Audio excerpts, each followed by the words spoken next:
اب مسئلہ سارا یہ ہے کہ انتا کی تجلی ایسی کیسی ہو کہ جو صورت کے بغیر ہو، یہی تو سارا بڑا مسئلہ ہے۔ تو اس وجہ سے جو نہیں ہے یہ پر خطر مقام ہے، کیونکہ جب انتا کی تجلی ہوگی تو صورت میں ہوگی، اور جب صورت میں ہوگی تو کوئی مسئلہ آ جائے گا پھر۔ تو یہ بھی ہے کہ ہو سکتا ہے کہ وہ درجہ خیال سے بلند ہو جائے اور پھر تمام کائناتی غیبی مراتب کا معائنہ کرے، اور الہو جیسی تو کوئی شے نہیں۔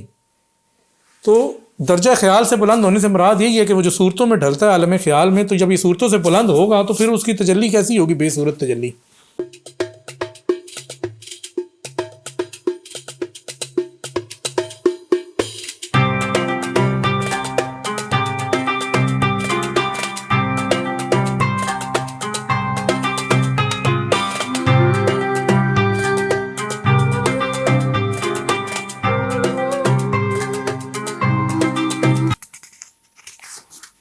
اچھا، یہ تو صرف انا کا کنایہ کی بات ہوئی، الہو کی کنایہ کی نہیں ہوئی، حالانکہ انا جو ہے وہ بھی الہو سے کافی دور ہے، مطلب الہو نہیں ہے۔ آگے چلتی ہیں جی، جہاں تک انتا کی بات ہے، اب پہلے ہم نے انا کی بات کی اور اطاعت کی اب انتا کی ہے۔ جہاں تک انتا کی بات ہے تو یہ انا سے دشوار اور گاڑے جاب والا کنایہ ہے۔ وہ یوں کہ انتا جس پر تجلی ڈالتا ہے علم کی صورت میں تجلی ڈالتا ہے، اور یہ ایک پر خطر مقام ہے، کیونکہ اس میں انا باقی ہے کہ اگر یہ انا نہ ہو تو انتا بھی ثابت نہیں ہوتا، اور انتا سے الہو کی نفی ہے، اور جس سے الہو کی نفی ہو اس پر خوف کا اندیشہ ہے، کیونکہ صاحب انتا ایسی تنزیہ کا محتاج ہے جس میں وہ کوئی صورت قبول نہ کرے، اور ہو سکتا ہے کہ وہ درجہ خیال سے بلند ہو جائے اور پھر تمام کائناتی غیبی مراتب کا معائنہ کرے، اور الہو جیسی تو کوئی شے نہیں، اس وقت اس کے لیے انتا کی تجلی درست ہوگی۔ بے شک حشویہ، مجسمہ اور اہل تشبیہ کی تجلی صرف انتا میں ہوتی ہے، لیکن یہ وہ انتا نہیں جو محققین کو مطلوب ہے، اور یہی مکر و استدراج کی جا ہے۔ ہم اللہ سے پناہ کے طالب ہیں۔ تو یہ انتا کے والے سے شیخ نے بات یہاں پر کر دی ہے، بات یہاں پر واضح بھی ہو گئی یہ پورا پیراگراف پڑھنے کے بعد، کہ انتا کا حجاب جو ہے ایک تو کہتے ہیں سب سے کثیف ہے، کیونکہ یہ جس پر بھی ڈالتا ہے علم کی صورت میں تجلی ڈالتا ہے۔ ٹھیک ہے جناب، اور یہ پر خطر مقام ہے، اس میں انا بھی باقی ہے، انتا کے اندر انا بھی ہے۔ اگر یہ انا نہ ہو تو انتا بھی ثابت نہیں ہو، ٹھیک ہے، اور انتا سے الہو کی نفی ہے۔ الہو کی مطلب چونکہ الہو تو ہے، اس کا تو ادراک ہی نہیں ہے نا، تو یہ تو پھر ادراک میں لے کے آتا ہے چیزوں کو، جس سے الہو کی نفی و خوف کا اندیشہ ہے۔ صاحب انتا ایسی تنزیہ کا محتاج ہے جس میں وہ کوئی صورت قبول نہ کرے۔ اب مسئلہ سارا یہ ہے کہ انتا کی تجلی ایسی کیسی ہو کہ جو صورت کے بغیر ہو، یہی تو سارا بڑا مسئلہ ہے۔ تو اس وجہ سے جو نہیں ہے یہ پر خطر مقام ہے، کیونکہ جب انتا کی تجلی ہوگی تو صورت میں ہوگی، اور جب صورت میں ہوگی تو کوئی مسئلہ آ جائے گا پھر۔ تو یہ بھی ہے کہ ہو سکتا ہے کہ وہ درجہ خیال سے بلند ہو جائے اور پھر تمام کائناتی غیبی مراتب کا معائنہ کرے، اور الہو جیسی تو کوئی شے نہیں۔ تو درجہ خیال سے بلند ہونے سے مراد یہی ہے کہ وہ جو صورتوں میں ڈھلتا ہے عالم خیال میں، تو جب یہ صورتوں سے بلند ہوگا تو پھر اس کی تجلی کیسی ہوگی؟ بے صورت تجلی۔ زمان بھٹ صاحب کہہ رہے ہیں ہر صفت اپنے متضاد کے ساتھ قائم ہے، ایسے ہی انا انتا کے ساتھ قائم ہے۔ جی بالکل، یہ ایک اسی طرح سے ہی ہے کہ اگر انا نہ ہو تو انتا بھی ثابت نہیں ہوتا، یہ اس کی طرف انہوں نے اشارہ کیا۔ تو یہاں پر ہم بات جب شیخ نے کی ہے وہ انتا کی تجلی کے والے سے کی ہے، کیونکہ انتا جو ہے وہ دوئی کی طرف اشارہ ہے، انا انتا، میں تو۔ جب تو کی طرف اشارہ ہے تو پھر میں اور تو جدا جب آپ کر رہے ہیں، یعنی کہ میں کو تو کو میں سے جدا کر رہے ہیں، حالانکہ دونوں ایک ہی ہیں، ایک اسی کی تجلی کی بات ہو رہی ہے نا، تو پھر کہہ رہے ہیں کہ پھر اگر آپ تو کی علیحدہ صورت بنائیں گے اور میں کو کہیں گے یہ بے صورت ہے، تو پھر وہ تو بڑا مسئلہ ہو جائے گا۔ جس طرح سے اہل تشبیہ کرتے ہیں یا حشویہ یا مجسمہ وہ آتے ہیں جو کہتے ہیں کہ حق تعالیٰ کی مجسم صورت ہے، اہل تشبیہ کہتے ہیں کہ جی حق تعالیٰ کی بھی اسی طرح سے تشبیہ بنا دیتے ہیں، یا جس طرح سے ہندو وغیرہ کرتے ہیں کہ وہ بت بنا دیتے ہیں، وہ کہتے ہیں جی یہ بھی اس کی ایک تجلی ہے، لیکن چونکہ صورت ہے تو پھر سارا مسئلہ آ گیا۔ تو اسی وجہ سے شیخ نے کہا کہ اس میں خوف کا اندیشہ ہے، اور یہ جو حشویہ مجسمہ اور اہل تشبیہ کرتے ہیں ان کی تجلی انتا میں ہوتی حق کی تجلی ہے، اور حق کی انتا والی تجلی ہوتی ہے، لیکن اس کی وہ صورت میں ہوتی ہے۔ جب صورت والی تجلی ہوتی ہے تو اس کی تشبیہ بنا دیتے ہیں اور سمجھتے ہیں کہ یہی ہے۔ تو ہونا تو یہ چاہیے تھا کہ اس تشبیہ سے اوپر جاتے، صورت سے اوپر جاتے۔ وہ کہتے ہیں کہ صورت تو ہم نے دیکھی ہے، مراد یہ صورت نہیں ہے، یہ صورت کسی اور کی طرف اشارہ کر رہی ہے۔ تو یہی پھر شیخ نے فرمایا کہ لیکن یہ وہ انتا نہیں جو محققین کو مطلوب ہے۔ محققین انتا کی جو تجلی کرتے ہیں وہ صورت والی نہیں کرتے، کیونکہ یہ مکر و استدراج کی جا ہے، اور ہم اللہ سے پناہ کے طالب ہیں۔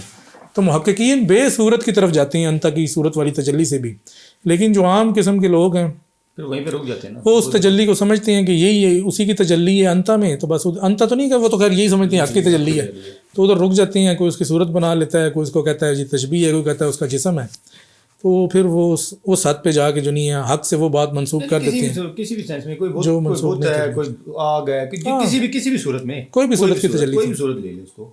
اب اگر کوئی اپنے سے جدا کسی بندے کی وہ پوجا کرنا شروع کر دے تو وہ ایک الگ اس کا اپنی تجلی تو انا کی تجلی ہوئی نا، یہ انتا کی تجلی اپنے سے جدا بھی دیکھے، جو خود میں دیکھ رہا ہے وہ تو انا لاک والی تجلی ہے، وہ تو خود میں ہی دیکھ رہا ہے نا. وہ یہ فرق ہے دونوں میں کہ انا کی تجلی اور ہے اور انتا کی تجلی اور ہے. میرے خیال میں یہ واضح ہے، اگر کسی بندے کا انتا کی تجلی کے حوالے سے کوئی سوال ہے تو وہ کر سکتا ہے، لیکن بات واضح ہے. پہلے ہم نے انا کی تجلی پہ بات کی ہے اور اب ہم نے انتا کی تجلی پہ بات کی ہے. کنایا دونوں اسی کی ہیں، کنایات تو سارے ہی اسی کی ہیں، الوہ کی طرف اشارہ ہے.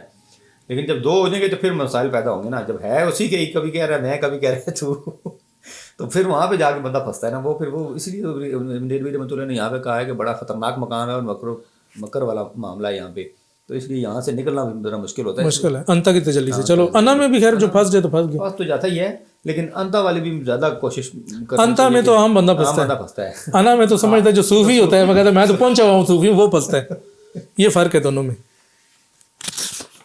یہاں تک پڑھ لیتے ہیں، اس کے بعد اس کو ختم کرتے ہیں. چلیں جی اب آگے چلتے ہیں. جہاں تک فعلو میں واؤ کا کنایا ہے، آگے چلتے ہیں جی. جہاں تک فعلو میں واؤ کا کنایا ہے تو یہ النحن کے لیے ہے جیسا کہ الہو ذات کے لیے ہے. تو اب یہ واؤ کے کنائے کی طرف چلے گئے ہیں. پہلے انا کا کنایا تھا، پھر انتا کا ہوا، اب فعلو میں واؤ کا کنایا. تو بس اتنا ہی بتا کے انہوں نے بات ختم کر دی. جہاں تک نا کا کنایا ہے، نا کا کنایا اکرم نا کم، تو یہ جو نا آ رہی ہے نا کہ ہم نے تمہاری تکریم کی، اس میں جو نا کا کنایا ہے تو یہ تاثیر میں اس وقت یا سے قریب ہے جب اثر اس نا کا ہو، جیسا کہ اس کا یہ قول ہے اکرم نا کم، یا اس جیسے اقوال. لہٰذا اس نا کا اثر فعل میں ہے اور یہ اسے اس ثبوت سے زائل کرنا ہے جو اس کے لیے لازم ہے. لیکن اگر اس نا کی تاثیر نہ ہوئی اور کوئی دوسرا اس میں اثر انداز ہوا تو یہ اس پہلے نا جتنا قوی نہیں، بلکہ اس قول اکرم نا میں جب کسی دوسرے نے تکریم کی یہ انتا کی طرح ہو گیا، لیکن الہو سے مشابہت کی جہت سے یہ غیب میں قوی ہو جاتا ہے. تو یہ النا کے کنائے کے والے سے بات ہے. پہلے واؤ کا کنایا تھا، اس کو کہا یہ نانو جیسا ہے.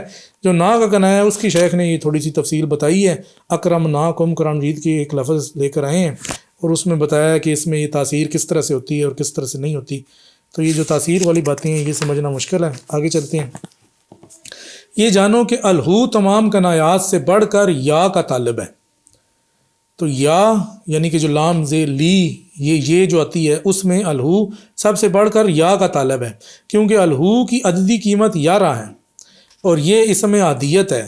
پس عادیت نے عہد 1 مانگا تو پیچھے 10 رہ گیا اور الہو 10 نہیں ہوتا، لہٰذا یا کا ہونا لازم ہے. اسی لیے تو وہ اپنے بارے میں انی کہتا ہے اور ہو نہیں کہتا، پس ان یا کو محقق کرتی ہے. اب شاید یہاں پر عددی قیمت کے والے سے بات کر رہے ہیں کہ جی الہو کی 11 ہیں، تو 11 میں سے عادیت نے 1 مانگ لیا تو پیچھے 10 رہ گیا، یا کی میرے خیال میں 10 ہے. تو شاید اس سینس میں کہہ رہی ہیں کہ پھر یا جب 1 نکل گیا 10 رہ گیا تو پھر یا آ گئی تو پھر الہو نے انی کہہ دیا، الہو نہیں کہا، پس ان یا کو محقق کرتی ہے. پس یا عادیت کی حقیقت ہے. تو دوسری سینس میں یا بھی عادیت کا ہی کنایا ہے جیسے کہ الہو ہے، اور الہو نا کی حقیقت ہے، جبکہ ان ایک ایسا محقق اور معید موجود ہے جو اپنے غیر یعنی یا کے لیے مطلوب ہے. پھر ہو سکتا ہے کہ الہو بھی عادیت کی حقیقت ہو جب متجلی الیہ کے علم کے مطابق الہو سے انا کی تجلی ہو، جیسا کہ اس متعال نے فرمایا شاہد اللہ انہ لا الہ الا ہو. اس آیت میں فرما رہی ہیں کہ اللہ نے گواہی دی کہ اس کے سوا کوئی الہ نہیں. یہاں گواہی اسم اللہ کی ہے اور یہ تمام اسماء کا جامع ہے. اسی طرح یا جو کہ مطلق عادیت والی ذات ہے اس جیسے مقام میں الہو ہوتی ہے، پس وہ اسم اللہ کی حقیقت ہے، جبکہ یا مطلق ذات عادیت کی حقیقت ہے. اچھا یہ یہاں پر تقریباً بات ختم ہوگی ہے کنایات کے والے سے. تو ہم نے ابھی جو پیچھے دیکھا ہے اس آخری پیراگراف میں، اس میں فعلو میں واؤ کا کنایا دیکھا ہے، اسی طرح اکرم ناکم میں نا کا کنایا دیکھا ہے، اس کی تاثیرات کو پڑھا ہے، اسی طرح الہو اور یا کا کنایا دیکھا ہے. اور یہ شیخ نے بتایا کہ یا کا جو کنایا ہے وہ بھی الہو سے قریب ہے، کیونکہ یا کی شاید عددی قیمت بھی دونوں کی قریب قریب ہے، اور یہ بھی بتایا کہ الہو اس کا طالب ہے، اور یہ بھی بتایا کہ یا جو ہے جب ان کے ساتھ آتی ہے، ان جو ہے یا کو سپورٹ کرتی ہے، اور یا جو ہے عادیت کی حقیقت ہے، اسی طرح الہو بھی عادیت کی حقیقت ہے، اور باقی چیزیں جو ہیں وہ اسی طرح کر کے شیخ نے اس کو پیراگراف کو مکمل کیا ہے۔ تو یہ کنایات کی تھوڑی سی تفصیل تھی، یہاں پر یہ ختم ہو گیا۔ ہم اپنی بیٹھک تو آج ادھر ہی ختم کریں گے، تو نیکسٹ سے جو نہیں ہے اب ہم اس کو آگے دیکھیں گے کہ شیخ نے باقی جو اس چیزیں میں کیا ہے، اور آخر میں جو مناجات ہیں الہو کی وہ بھی پڑھیں گے۔ تو آج جو ہم نے پڑھا ہے اس میں تھوڑا سا اس کو ریوائز کر لیتے ہیں تاکہ لوگوں کے کچھ نہ کچھ تو ذہن میں آ جائے۔ سب سے پہلے ہم نے یہ پڑھا ہے کہ الہو جو ہے عادیت کا کنایا ہے قل هو اللہ احد سے، اور پھر اس کے بعد ہم نے ایک حدیث پڑھی ہے کہ لا اسی ثناء علیک انت کما اثنیت علی نفسک، اس میں کاف اور انت کی بات ہے۔ اس کے بعد ہم نے یہ پڑھا ہے کہ الہو جو ہے وہ وجود کی حیثیت میں موجودات میں صلاحیت رکھتا ہے، تو موجودات میں جب صلاحیت رکھتا ہے تو پھر اس کے بعد ہم نے یہ پڑھا ہے کہ الہو جو ہے اسماء کی وضاحت کرتا ہے، پھر تمام اسماء ہیں کہ والذی لا الہ الا ہوا، پھر هو الاول والآخر، پھر اس کے بعد لا الہ الا ہوا عالم الغیب هو الملک القدوس السلام هو اللہ الخالق البارئ، تو مطلب یہ تمام اسماء ہم نے پڑھے ہیں اور یہ تمام الہو کے ترجمان ہیں۔ اس کے بعد یہ پڑھا ہے کہ الہو کے قریب ترین کنایات میں کون ہے، یا کنایات کی ترتیب کیا ہے، جس میں یا بھی ہے، ان بھی ہے، اور باقی بھی ہیں۔ اسی طرح النحن بھی ہے، اور اس طرح ان اور یا کی جو تفصیل ہے وہ پڑھی ہے، نون الوقایا پڑھا ہے، پھر ظواہر کی بات پڑھی ہے، یہ باقی کنایات کا پڑھا ہے۔ اس کے بعد خلق کے مراتب پڑھے ہیں کنایات میں۔ ان مراتب میں ہم نے یہ دیکھا ہے کہ انا کا کنایا اور انتا کا، یہ شیخ نے تفصیل سے بتایا ہے کہ انا کا کنایا جو ہے وہ جب انا کی تجلی ہوتی ہے تو وہ سمجھنے والا اس کو اطاعت سمجھ لیتا ہے، حالانکہ وہ اطاعت نہیں ہوتا۔ اس کی ساری تفصیل بتائی ہے کہ کس طرح نہیں ہوتا، اور یہ بھی بتایا ہے کہ اگر ہوش میں کوئی شخص آ رہا ہے، پہلے اس نے مدوشی میں یا غیبیت کے عالم میں کچھ کہہ دیا ہے انا سے، تو بعد میں آئے گا تو اسے یا اس سے پوچھا جائے گا یا وہ مغفرت طلب کرے۔ اسی طرح انتا کی تجلی ہوئی ہے، انتا کی تجلی ہوتی ہے تو صورتوں میں ہوتی ہے، صورتوں میں ہوتی ہے تو پھر تشبیہ ہوتی ہے، تجسیم ہوتی ہے، تو یہ مکر و استدراج کی جا ہے۔ اور اس کے بعد پھر باقی کنایات کا ہلکا پھلکا تفصیل ہے، تفصیل تو نہیں ہے، بس اشارات ہی ہیں۔ واؤ کا کنایا ہے، نا کا کنایا ہے، اس کے بعد یا کا کنایا ہے، الہو کا کنایا ہے، تو ان کا کنایا ہے۔ بس یہ کر کے آج ہم نے سارا پڑھا ہے۔ اس حوالے سے اگر کسی شخص کو کوئی سوال ہے، مکمل جتنا پڑھا ہے اس کے حوالے سے کوئی سوال ہے تو کرے، تو انشاءاللہ باقی جو ہے وہ نیکسٹ بیٹھک میں اس کو شروع کریں گے۔ کتاب الہو ہم پڑھ رہے ہیں۔